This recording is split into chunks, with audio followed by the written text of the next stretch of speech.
Well, she was attracted before I was. Well, actually, the intrigue of the unknown. Rob and I met on a go bus, and I was 17 at the time. And for some reason, this young man, when he walked on the bus, caught my attention, and. And she threw herself at me. Not at all. And anyway, what I actually thought was interesting is what Rob was brave. He asked me if I needed help when I couldn't get my suitcase off, and I almost hit him with it.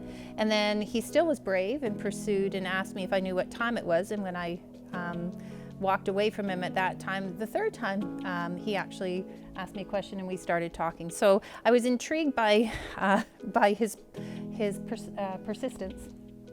But it was interesting because when we started talking, we talked for 5 minutes, and then my bus came and he walked me to the bus and asked me for my phone number.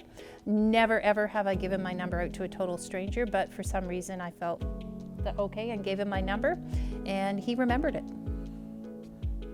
Okay, initially, of course, I thought Lynda was quite cute, so that attracted me. When we did finally get to talking, realized that she did love God and that she was questioning me about people that I might know that were Christians. And of course, I played dumb because she had given me such a hard time, but it certainly struck a chord and realized that, you know what, maybe this deserves a bit more investigation. So anyways, as we got to know each other, things I appreciated. Well, I guess the first year we weren't really dating. We were kind of friends and agreed not to date, but saved each other at the same time. We didn't date anybody else. And there was some personal things in our families that kind of made it difficult. And it drew us together to start praying for each other and really kind of caring for each other, even though she was far, far away across the ocean at that point. And coming out of that, in the old days, communication was very difficult, so we wrote letters. And writing letters turned out to be a beautiful way of carefully selecting our words to each other. And out of that formed a real interest, and I guess that turned into a relationship. So that's kind of how I would describe it. So as we were writing letters and getting to know each other, I was really actually attracted to his commitment to his family and to his education. One thing as well, he was really supportive of my education and me actually leaving the country, and was very supportive of that. The other piece is he always had a sense of humor, and when I was homesick or when there were some things, not good things happening with friends or families at home, he was still able to bring it back to the Lord, bring it to prayer, but also he did so with a sense of humor. And that's all of those attributes and characteristics have continued on in our marriage. I do not go a day without laughing.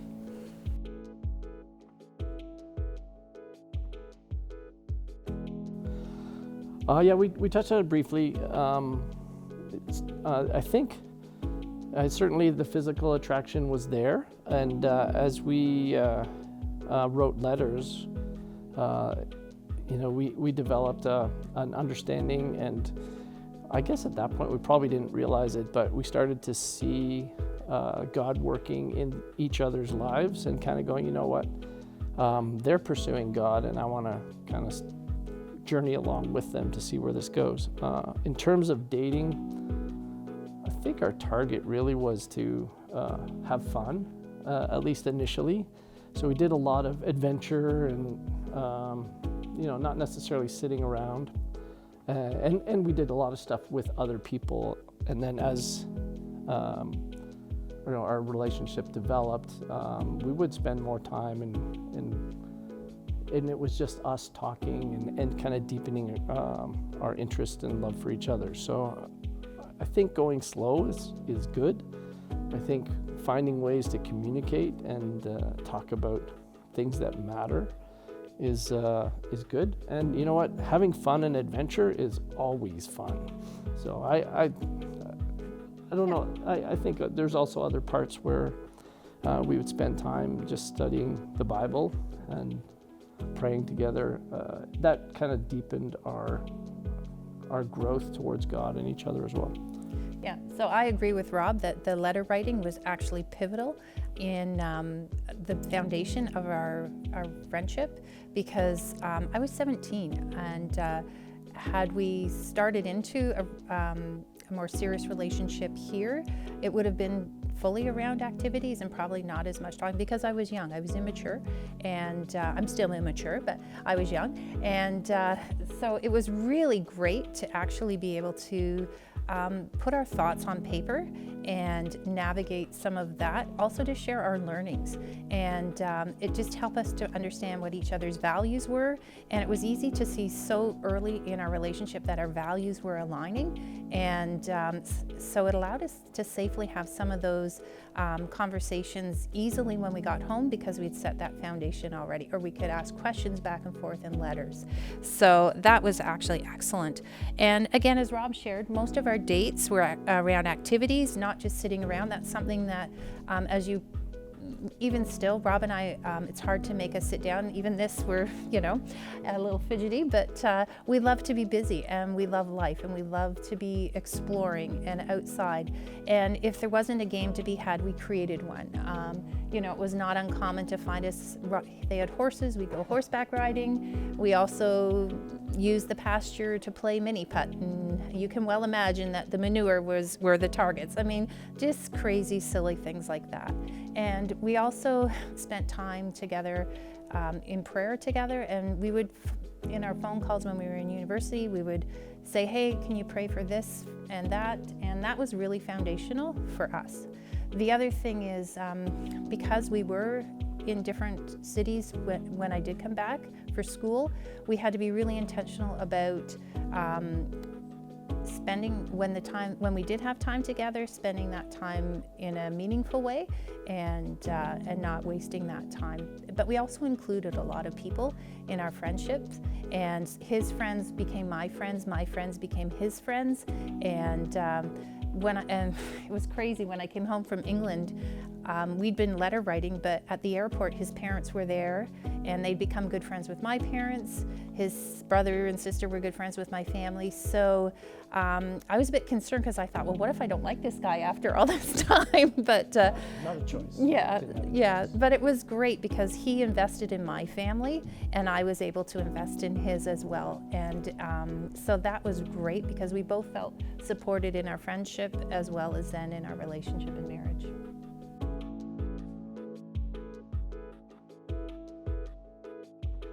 Okay, well, I'll start with this. So marriage to me is really about having a posture of humility and putting my interests not always first, but certainly the interests of Rob ahead of my own. And it also means pursuing each other and encouraging each other become the best version that God made us to be. And again, that could require sacrifice and personal sacrifice in order to help pursue what they need to, whether it's education or activities or even rest. And so we're really intentional about that. The other thing is we also encourage each other toward our goals, fun and adventure. And what I love about Rob is he is so great to be willing to let me fail. And he doesn't push me over the board if I can't swim. However, maybe once, yeah. However, he is so encouraging, and he is behind. If I want to try something, he's like, yeah, go for it. I'm here. I've got your back. And we, instead of belittling maybe some failures or perceived failures or whatever, he is always great at encouraging and saying, okay, what can we learn from this, and where do we go from here? And that's been just such a huge, huge blessing to I think both of us, because we both do that with and for each other. So it's creating community and not doing life alone. I love it. And letting her go off script when we had already planned what we were going to say. So that's part of it too. But I guess my initial thought was marriage means that we're going to do life together, no matter what. So we can be miserable about this, or we can have a lot of fun along the way. So let's choose to have some fun. So, sometimes traditions and the silliest things, can just become a big part of anticipation and looking forward to reliving those moments. And some of it is just quiet time. Some of it is tears. Hopefully not too much, hopefully laughing tears, but some of it is hard. And, going through life, I can't imagine how someone would do it without a partner that is like-minded and trusting and leaning on God with faith, because life is hard, and doing it with somebody makes it a little easier. Doing it with God means that we can do it together with His support.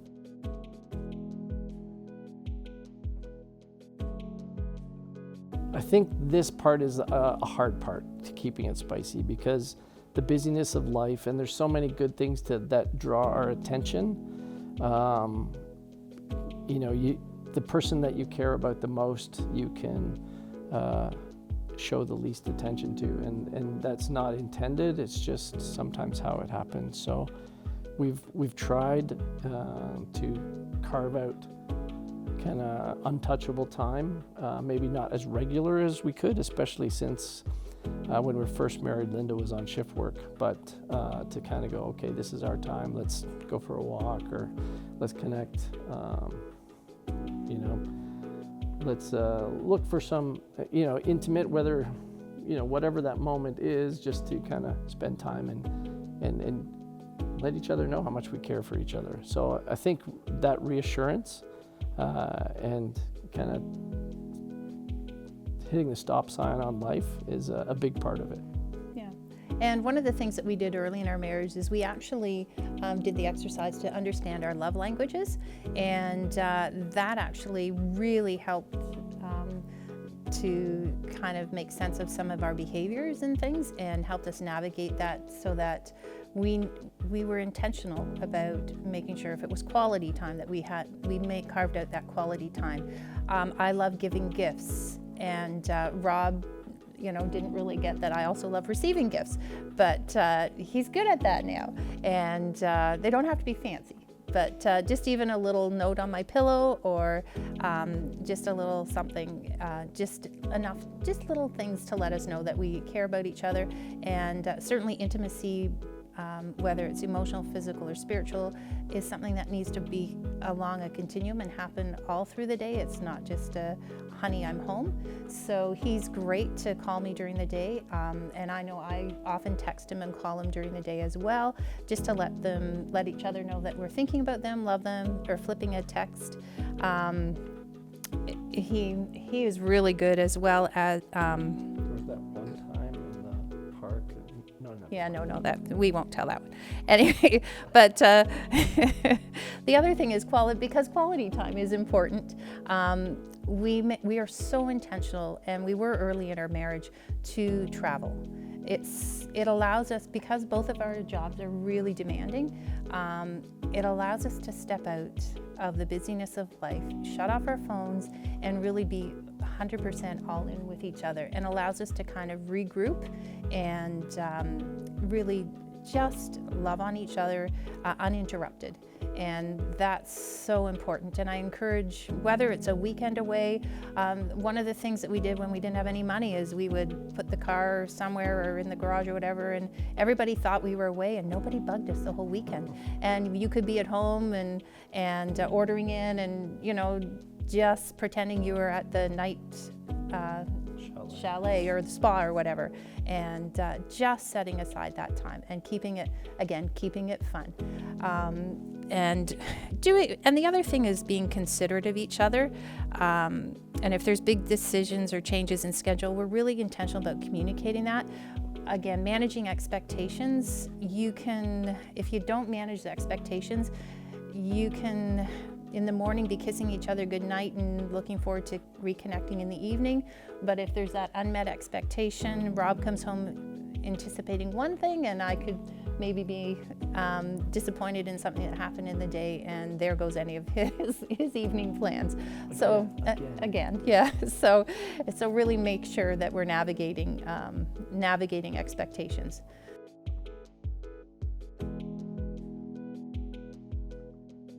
I told you not to say anything about that. I'm just kidding. Do you really want to go there? That's what he does. So when I'm a lion looking for a fight, because sometimes, believe it or not, I'm like that, he will literally sit on me and tickle me. And because... Not always a good idea. No, not always. But sometimes it's just, for whatever reason, he knows me enough to know when that's appropriate. I just need to let go some emotion, and it's either going to be through tears or frustration or laughter. So instead of a lion looking for a fight, it can turn into just a great evening of laughter. And I mean, that's been something he's had to learn, when those cues. And we do have some kind of rules, like after 10 o'clock, I'm really, don't try to talk about anything really deep or important or emotional, because I'm tired. That's Rob's comment. I know, I stole his comment, yeah. So, and but Rob, and the hard part with Rob, when we first got married, he doesn't fight fair because he doesn't like to fight. And again, I would be the lion looking for the fight, where he's the mediator at all costs.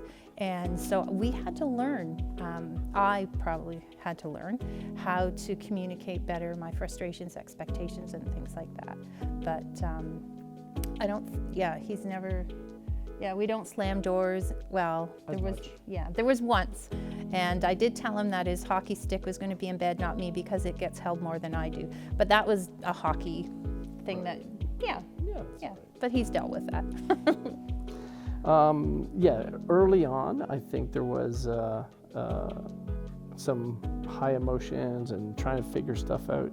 So it did help actually to kind of establish some rules and kind of let emotions settle before we come back and try to work through whatever frustrated us. Usually it was lack of communication or unmet expectations or something like that, you were supposed to be here by this time or whatever. And kind of ultimately, we're going to do life together. Let's, figure this out and be willing to say, I'm sorry. That's a hard thing to do. And it certainly goes a long way. Certainly if it's followed up with, some corrective attitudes. So. And one of the rules that we had is an apology couldn't have a but in it. That's right. And I struggled with that at first, because it was a bit foreign to me, because I was always, I'm a little bit about control, believe it or not.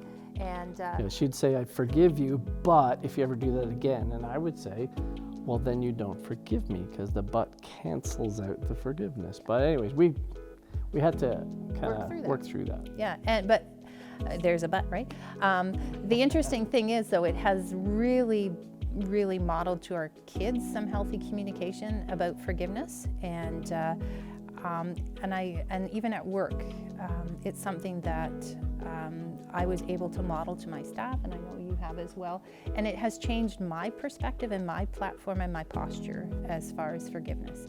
And so that was a good rule that we still maintain.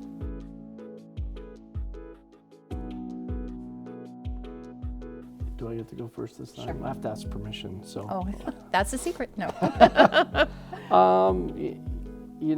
We're on a journey together, and kind of recognizing that the woman I married, 36 apparently years ago, is different than the one that I sit beside now, and encouraging her to become the best version of her that God intended her to be, and finding out how I can kind of encourage and support and be a cheerleader for her has been a great thing, to kind of look ahead, to have dreams and not get stuck too much. I guess the other part is, again, creating some things that are repetitive, some traditions and some And I'm blanking on some of those, what that they might be, but Every February you travel. This is true. Until COVID. But making some of those traditions and holidays, like Lynda loves to set a huge formal table for Christmas morning and have a brunch, but where the rest of us will, can we just eat and open presents? But for Lynda is really important. So, making that her things important to me, helped us to do life together in a way that is meaningful back and forth, and you look forward to those. Yeah. And so I think our secret is we continue to better understand each other's purpose and the purpose that God designed us to live out. And obviously God is the center and foundation of us pursuing Him as individuals and then pursuing our dreams as a couple. And so we have a few things that we do, I think, that have helped us. We go to bed at the same time. And when one's tired and wants to go to bed, we both go to bed. And the reason we do that is so that we actually, it just allows us to be on similar rhythms, as well as allows us to pray together before we go to sleep every night. And it just takes away opportunity to potentially just drift into our own little patterns. The other thing is, we're both pretty adaptable, and people laughed because for years we didn't have a side of the bed, and it just didn't matter. We changed our pillow, but it didn't really matter. And I think having that agility and ability to flex with and for each other is just something that that has helped us to kind of navigate a lot of curveballs that have come our way. And that's the other thing. Our life has had a lot of curveballs, and as anybody's. A lot of good ones. Yeah, good and bad. And we are really intentional to talk through those, and we know that emotion takes the ability to think logically out of it. So sometimes if I just need to cry and be held, he knows that, and I just have to say, I just need to cry, and he's great to do that and respect that. Or if I need him to pray for me, I can just quickly flip a text, hey, heading into a rough meeting, pray for me. He does the same. And it just keeps us, because the conversation is happening kind of through the day, it removes the big need to have a conversation in the evening. We can slide into just intimacy. Yeah. There we go. Dinner, yeah. And dessert. Anyway, so the other thing is, even though we're not as agile and quite as fearless as we were with activities when we were young, Me old? Yeah. We still do push each other in activities. The weekend after I retired, we did the edge walk on the CN Tower, and that was so fun to do together. It just, we laughed together. It was something we could share together. We were both afraid, but we did it together. And I think for our kids, that's been good for them to see. I mean, they've started in their marriages, and they're going to have times that are in curveballs. But I hope that we've modeled well to them.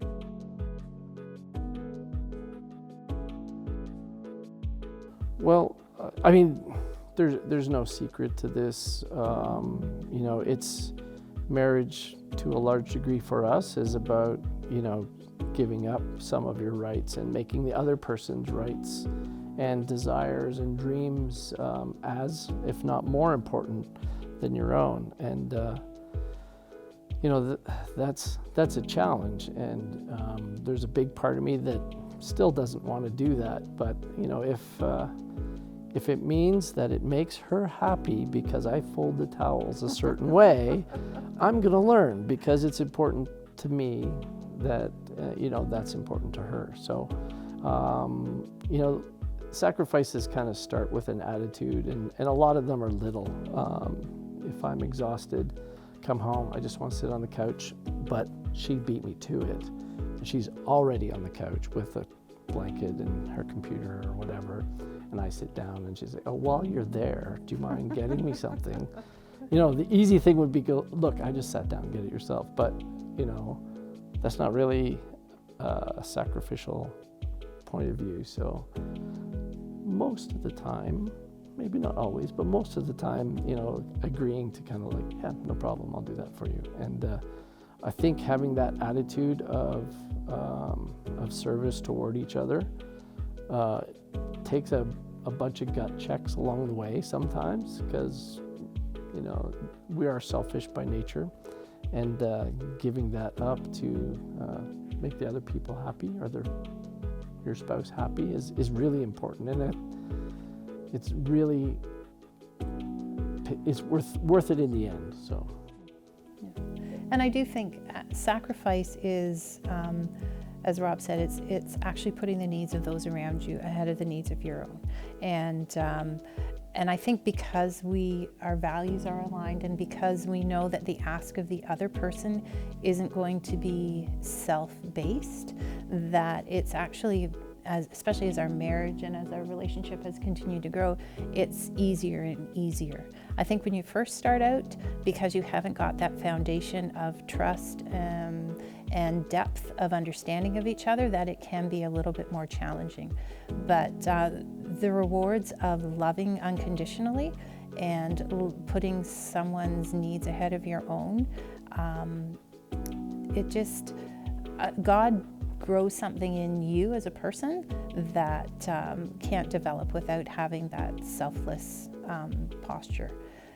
The other thing with sacrificial love is, I think that it's so countercultural, and that's what can make it really challenging as young married couples, because all of your friends are pursuing things and self, where we were really striving to get to know each other and how we could help each other pursue the things that we felt that God was drawing us to.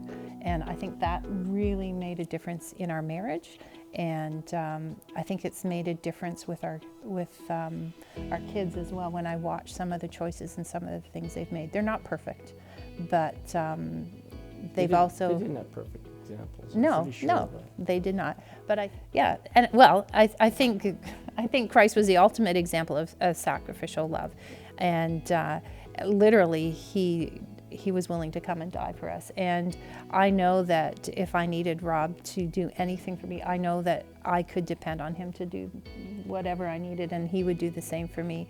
And so in the moments when I'm maybe feeling insecure or whatever, I know he's got my back. And I think the same works. Wow. For him as well. Oh, well, absolutely. I mean, I can do anything I want, long as she says it's okay. Yeah. Okay.